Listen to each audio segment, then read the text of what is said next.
Ang pakikipagsapalaran ni Sparkle na Dragon. Noong mga unang panahon, sa mahiwagang gubat ng Everglow, may nakatirang isang maliit na dragon na tinatawag na Sparkle. Si Sparkle ay hindi tulad ng ibang dragon sa lupaing iyon, sa halip na bumuga ng apoy, siya ay bumubuga ng mga bula na kumikislap ng lahat ng kulay ng bahaghari. Mahilig si Sparkle sa paglalakbay sa gubat, ngunit ang kanyang kakayahan sa pag-ubo ng mga bula ay madalas na nagiging sanhi ng gulo. Kapag siya ay nagiging excited o nerbyoso, ang mga bula ay umaalis mula sa kanyang ilong, lumilipad kung saan-saan at kung minsan ay nagdudulot ng kaunting kaguluhan. Isang maaliwalas na umaga, nagpasya si Sparkle na magtungo sa isang pakikipagsapalaran sa labas ng mga hangganan ng Everglow. Nag-impake siya ng kanyang maliit na backpack na may mga merienda at nagtungo sa hindi pa nasasaliksik na mundo. Sa kanyang paglalakbay, nakilala niya ang iba't ibang mga nilalang, mula sa mga mapanligalig na engkanto hanggang sa marurunong na matandang kwago. Bawat isa ay nag-aalok sa kanya ng payo at babala tungkol sa labas ng mundo. Samantalang si Sparkle ay patuloy na lumalalim sa gubat, natagpuan niya ang isang misteryosong kuweba na nakatago sa likod ng isang talon.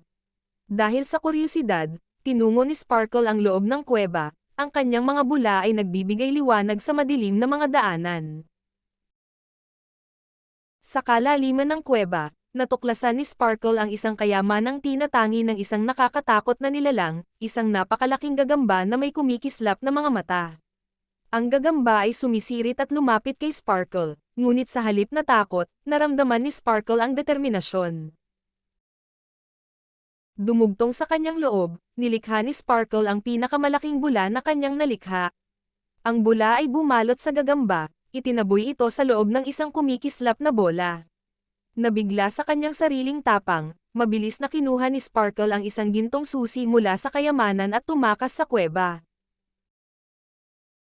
Sa labas, nakaharap si Sparkle sa mga nagpapasalamat na mga nilalang na kanyang nakilala sa kanyang paglalakbay. Sila ay nagpalakpakan sa kanyang tapang at tinawag siyang isang bayani. May dala-dala siyang gintong susi, bumalik si Sparkle sa Everglow, kung saan siya ay ipinagdiriwang bilang isang alamat na manlalakbay.